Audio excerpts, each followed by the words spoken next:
You're grounded. Hand over your car keys right now, my mother said loudly in front of everyone. 50 relatives stared while my cousins laughed. I froze, humiliated. Then someone knocked on the door, and everything changed. My name is Daniel Harper, and I'm 34 years old. I've always been the quiet one in my family, the one who worked hard but never got praise. I'm a nurse at a community clinic helping people who can't afford proper care. I wasn't rich or glamorous. I didn't have fancy clothes or a luxury car. But I had something they didn't expect: patience, discipline, and a deep understanding of people. Growing up, my mother always favored my younger sister, the one they always praised.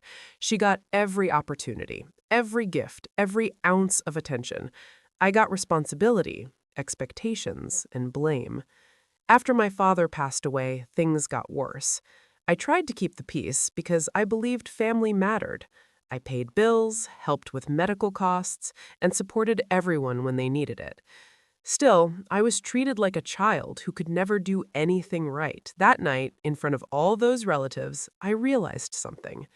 Respect isn't given just because you sacrifice. Sometimes you have to take it back. If you've ever worked hard for your family and still felt invisible, hit that subscribe button. Tell me in the comments, have you ever been treated like you didn't matter? You're not alone. Click hype and let's show the world what quiet strength really looks like. The gathering was meant to honor my father's memory. The house smelled like old coffee and lemon cleaner, a scent that always reminded me of Sunday dinners. Instead of peace, I walked into tension. My mother stood near the dining table, smiling too wide. "Danielle has something to say," she announced. I hadn't agreed to that. When I gently asked why money from Dad's estate was missing, her face hardened. "How dare you question me in my own house?" she snapped. Then came the words that burned. "You're grounded. Give me your keys." Laughter rippled through the room. My sister crossed her arms. "You've always been jealous. This is why you'll never succeed." Phones lifted. I heard whispers. "She's unstable. Always dramatic." My mother pointed at me like I was a child. "Until you apologize, you're not welcome at family events." My chest felt tight. The truth was, I had quietly paid most of the funeral expenses. I swallowed it. When I tried to explain, she shouted over me.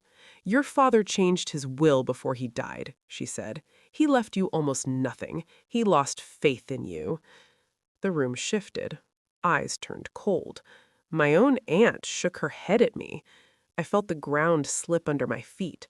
I grabbed my purse, ready to leave. Then there was a knock on the door. Sharp, clear, loud enough to silence everyone. After that night, the rumors spread fast.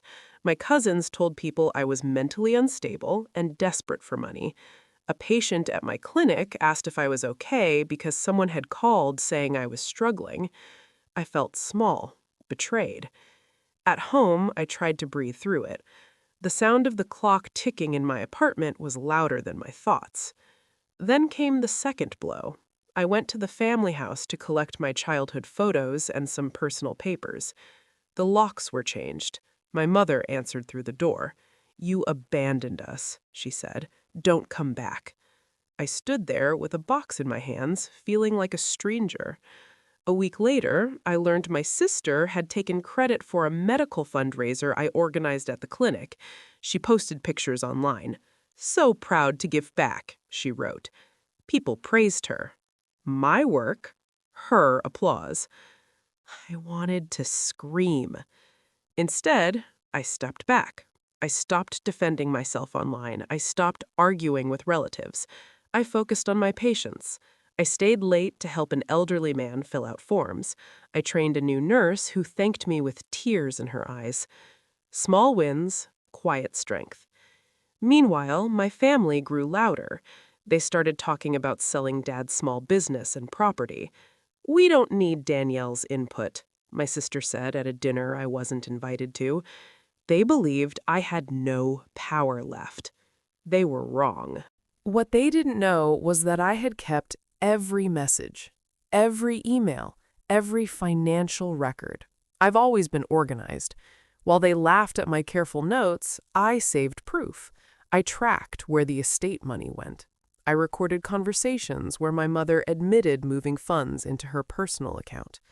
At first, I told myself I was just protecting the truth. I never planned to use it. I hoped things would calm down. But after that night, something shifted inside me. Silence was no longer strength. Silence was permission. I reached out to someone who had known my father for years. He reminded me that truth only matters if you're brave enough to show it. I listened. I gathered everything: screenshots, bank statements, audio files. I waited while they became careless. They posted pictures of new purchases. They bragged about hard work paying off. Every lie added another brick to the wall that would soon fall. I didn't rush. I knew timing was everything, and when the right moment came, their world would change in seconds. I contacted Mr. Lawson, my father's old lawyer. He had stopped visiting after clashing with my mother about financial decisions. When I showed him the documents, his face went pale. "Your father never changed the will," he said quietly. My heart pounded. "Are you sure?" I asked. He nodded. "I drafted the final version myself." He explained that moving estate funds without proper approval could mean serious legal trouble. "If we act," he warned, "there will be consequences." I didn't hesitate. "I'm ready." Together, we reviewed every paper. He prepared copies of the original will. Meanwhile, my family announced a big reunion and business celebration. My sister posted, "New chapter, new leadership." My mother told relatives she would officially remove me from any rights connected to Dad's business. They invited friends, distant relatives, even business partners. They smiled in photos, confident and loud. I received an invitation too. My sister texted, "Come watch us succeed." I stared at the message. Then I replied, "I'll be there." They thought they were humiliating me again. They had no idea the stage they built for themselves was about to collapse. The reunion was packed. Laughter filled the hall. My mother stood near the front with a microphone. "Danielle, are you ready to apologize?" I walked forward calmly. My sister smirked. "Still chasing attention?" she whispered. I looked at them both. "No," I said simply. "I'm done chasing anything." Murmurs spread. My mother raised her voice. "If you won't respect this family, you can leave forever." Before I could answer, the doors opened. Mr. Lawson walked in carrying a briefcase. The room quieted. "I represent the true estate of Mr. Harper," he announced. He placed documents on the table.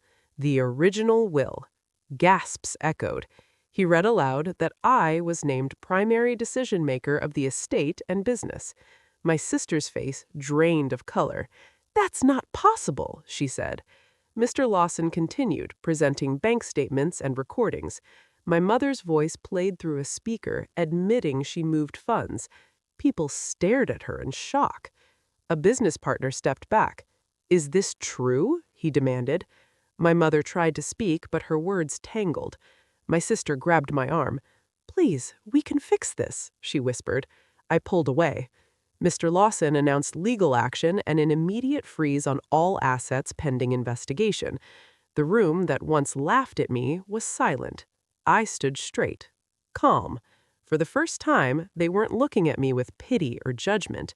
They were looking at me with truth. I didn't celebrate. I didn't gloat. I simply walked out of that hall with my head high.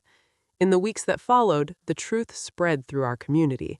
People who once doubted me apologized quietly. I used my inheritance to support the clinic and fund scholarships in my father's name.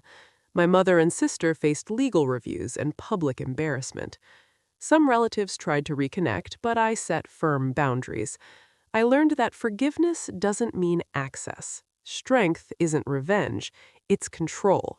It's knowing you don't need applause to stand tall. I stopped trying to earn love from people who only valued power. I built a life filled with peace and honest friendships. The humiliation that once crushed me became the turning point that freed me. Sometimes the loudest voices fall the hardest when truth arrives, and sometimes the quiet woman in the room is the one holding everything together. If your family ever humiliated you in public or tried to control your life, you know how deep that pain goes.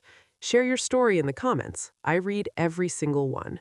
Subscribe so you never miss stories about standing up and taking your power back. Click hype to help this story reach others who need the courage to speak the truth. Your story has power. If you felt a connection to mine, please subscribe and share your journey in the comments. Every hype you give this video helps empower someone else. Thank you for being here, for listening, and for proving that quiet strength can change everything. Where are you watching from? Drop your city or country in the comments. If this story touched your heart, like, subscribe, and turn on notifications for more stories about resilience, dignity, and quiet justice. Because some lessons don't come with applause, they come with peace.